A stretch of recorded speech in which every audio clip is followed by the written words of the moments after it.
Hello, hi, it's Will, back at it again, another video. Great to see you today, great to see you. Question I've been thinking about a lot recently, talking to people about, reflecting on, how do you get into deeper conversations with other people? So, I don't know if you're like me, but sometimes you have relationships in your life that you've had for a long time. Right? It could be a parent, it could be friends you've had from school forever, it could just be like more surface like acquaintances. Okay? And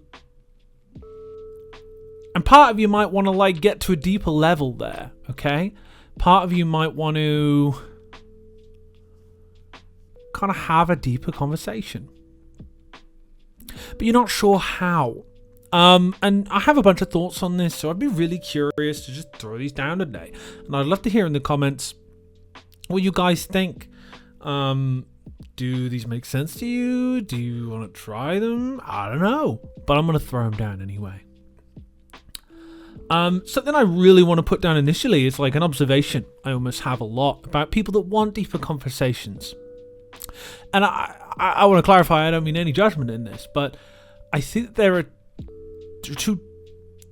kind of like two types of people that like want to get into deeper conversations. So there are people that like want to be received in a deeper way, and there are people that want to like listen in a deeper way. Okay? And I feel like a lot of people that I've spoken to want to be like received in a deeper way and struggle to get to those like deeper places, right?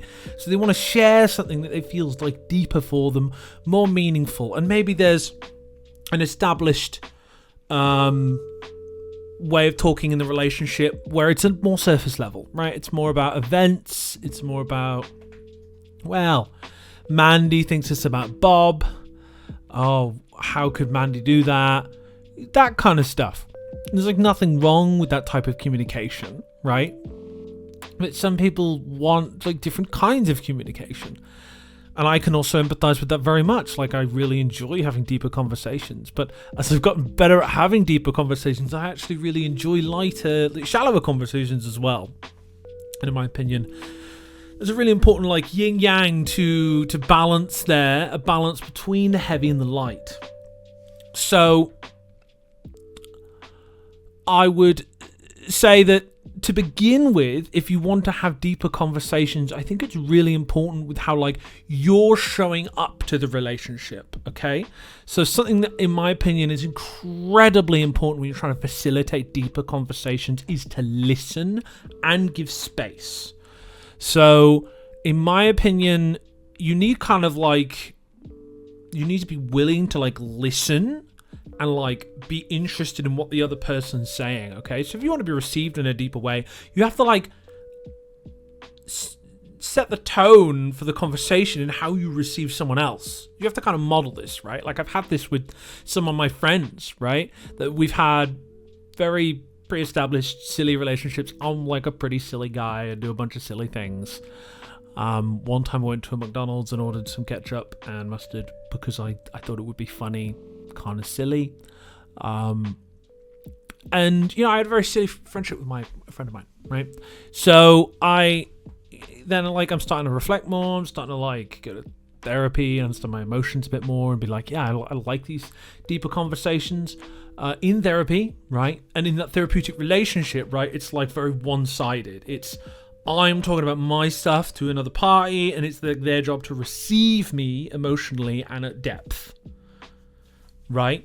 So I think for me it set that precedent, and it might for you, that like that's the kind of deep conversations you want to have, and like those are valuable, but that's not going to like work out the world, right? Like a deep conversation that's a bit more even and balanced and has both parties participating requires one party to be really willing to listen and ask questions and be really curious about the other person. So like strategies I kind of employ, or how I think about this a lot when I'm thinking about having more meaningful conversations, or like zooming out, right?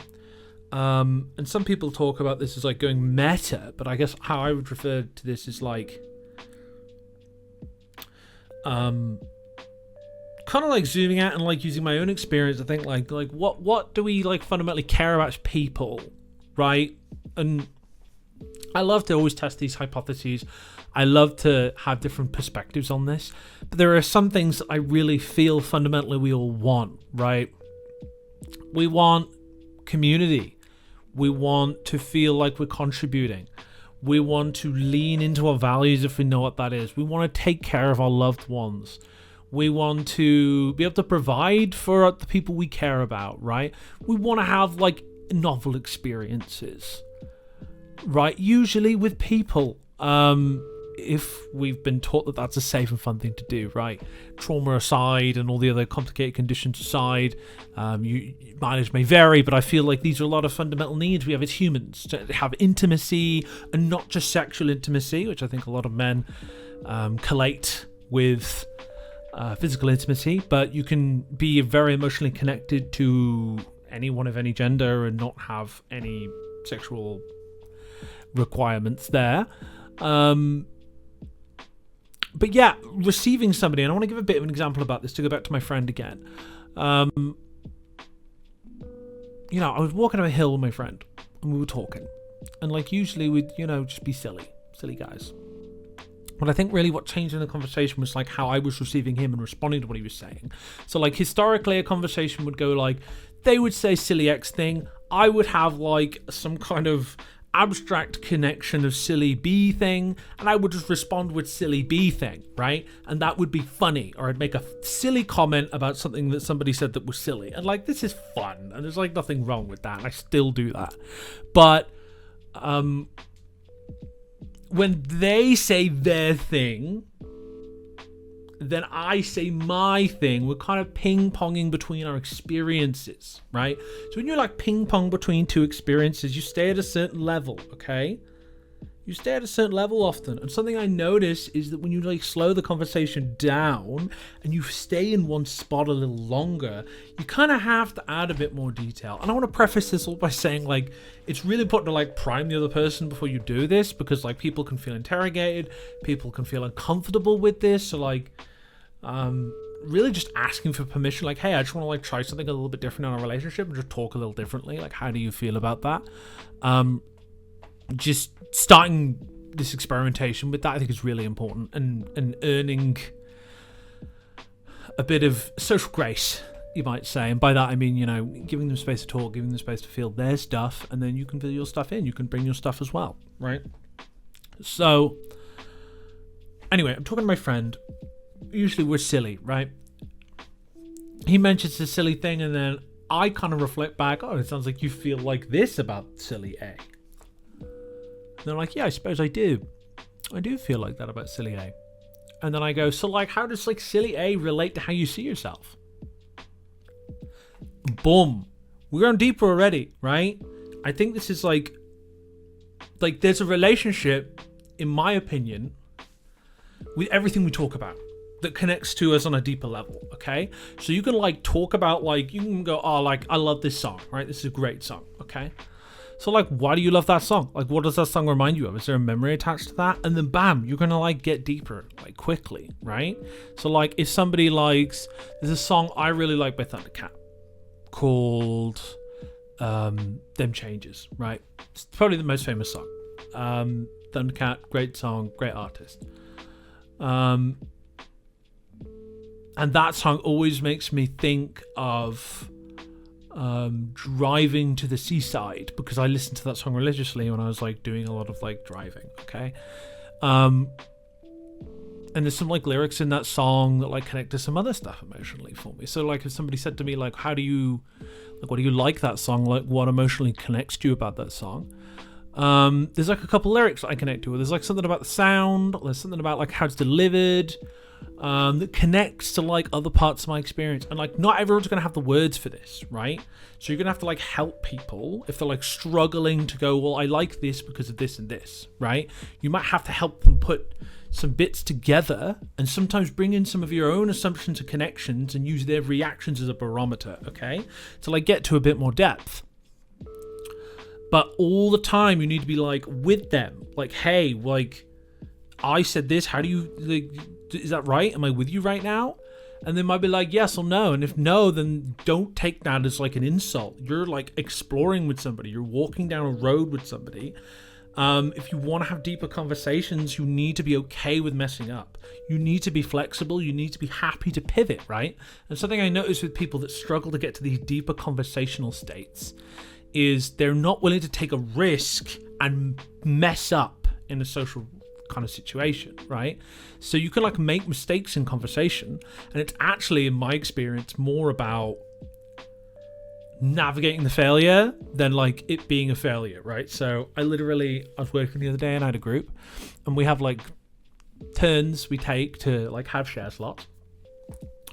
And I got it completely wrong in front of the group, not once but twice.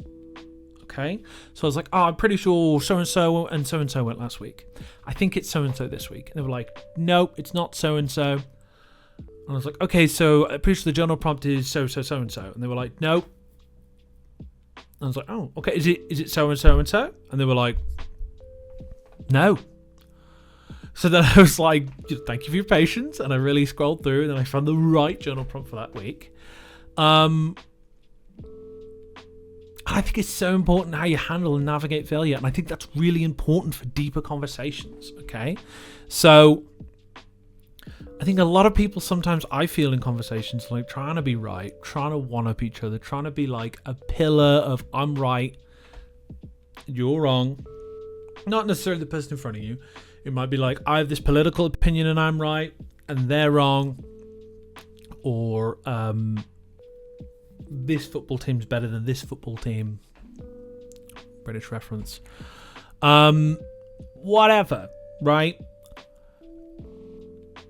And I really want people who want to have deeper conversations to just try and think of variants of why, right? Don't be like a 2-year-old about it. Mix it up. What comes up when you think about this? Where do you feel that's come from? How does that relate to where you want to go in life? You mentioned that you enjoy driving to the seaside. Like, what do you enjoy about the seaside? What is something you're looking forward to in the coming week, right? Questions like that, open questions that open up for more information, then use that information and elaborate on it. You're building a knowledge house with somebody else, right? Lean into that. And I think, having open, flexible dialogues with people is so important. I think it just doesn't happen enough. And I know this because I have friends I've sat down with and had conversations with them. And it breaks my heart that they just feel so unheard and understood just in their day-to-day life. It doesn't happen enough. So I'm making this video because I kind of want to encourage people to have deeper conversations and just like put yourself to the side for a minute. You're not being someone's therapist. You're just being a friend, right? And when you're a friend, listening to somebody is huge. And it's so important in like a bunch of historical cultures, right? Like when we're in communities, we used to help each other, feel stuff out. People just used to be good friends to each other, And I think because we're all so busy and we're all so overstimulated that like we don't make the time to really sit with how somebody is. And like sometimes it's going to be overwhelming, sometimes it's going to suck, sometimes we're not going to know what to say, sometimes shutting up is the best thing to do. But like, we're only going to get better at this if we try. And that's all. And I think the good faith is more important than anything. If you take anything away from this video, just come at people with good faith, believe they're doing the best with what they currently know, and that they're good people. Because I think fundamentally people, on average, are good people. Out in the world, people are good. People can be driven to do terrible things. It's in our human nature. I'm not going to deny that. There are awful people out there. But 80% of people are pretty good. They're pretty good. They're good people. I think it's really easy to hyper-focus on that 20%. That's not backed up by numbers I got from a study. That's just how I feel, and it's my subjective experience. You may feel different, and that's okay.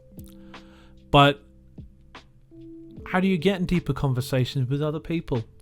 Those are my thoughts. Might do a part 2. I have extra thoughts there, but that's enough for now. It's been a pleasure. I'm Will, and I will see you in the next video.